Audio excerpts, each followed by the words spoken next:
मैं कमलेश शर्मा। सर, मुझे फीवर आया सबसे पहले सितंबर में, और फीवर आने के बाद मेरे अचानक सर दर्द हुआ। सर, पेन इतना सहन नहीं हो रहा था। फिर हमें किसी ने सजेस्ट किया कि आप नेवी हॉस्पिटल जाओ, वो वहाँ पे बेटर सर्जन है और बेटर डॉक्टर है, तो आप वहाँ ट्रीटमेंट कराओ। तो उनके कहने पे हम यहाँ आए सर के पास। तो इन्होंने ऑपरेशन किया मेरा 9 नवंबर को, है ना। उसके बाद इन्होंने डिस्चार्ज कर दिया था, है ना। फिर हम घर आ गए। उन्होंने कहा तो सर में मेरे पानी, ये इन्होंने बताया कि अभी पानी है और उस पानी को निकालना है। तो इन्होंने फिर दोबारा ऑपरेशन किया 16 मार्च को, और उसके बाद रिकवरी फेज शुरू हो गया इनके बताए अनुसार।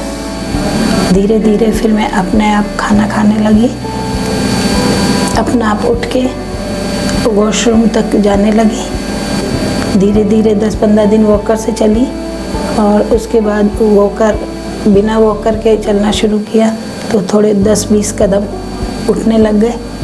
फिर उसके बाद मैं मूवी होने लगी। वॉकर छोड़ने के बाद फिर सर ने सजेस्ट किया कि मुझे स्टिक पे चलाएं थोड़ा, उससे कॉन्फिडेंस आएगा, और वो हुआ।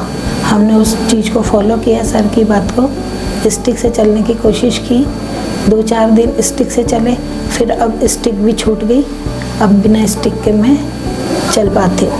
एल शर्मा, मैं कमलेश शर्मा का हस्बैंड हूँ। इनको ब्रेन हेमरेज हुआ था। जब हमें पता लगा तो हमारे होमस्कूल हो गए, और इनको क्या साथ में प्रॉब्लम हार्ट की थी, तो इनको एसीट्रोम नाम से दवा चलती थी। तो ब्रेन हेमरेज ठीक हो गया, लेकिन जैसे एसीट्रोम दी इनको दोबारा से ब्रेन हेमरेज हो गया। 1 महीने तक एसीट्रोम बंद रखी तो इनको स्ट्रोक आ गया। नेचुरल थर्मोक्टोमी से इनका जब निकलवाया गया स्ट्रोक, तो इनके पर्फ्यूरल इंजरी हो गई था, तो उससे इनको दोबारा से एसीट्रोम जब शुरू की तो इनको बहुत ही ज़्यादा एक्यूट हेमरेज हो गया। एक्यूट हेमरेज की स्थिति में ये था कि 2 घंटे के अंदर ऑपरेशन करना ही आवश्यक था, अदरवाइज तो लाइफ का कोई ठिकाना नहीं था।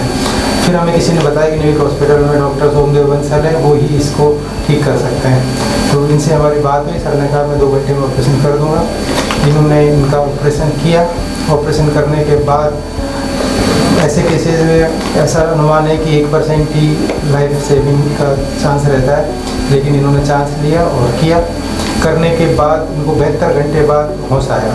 होश आने के बाद इनके क्रेनेक्टोमी की गई थी।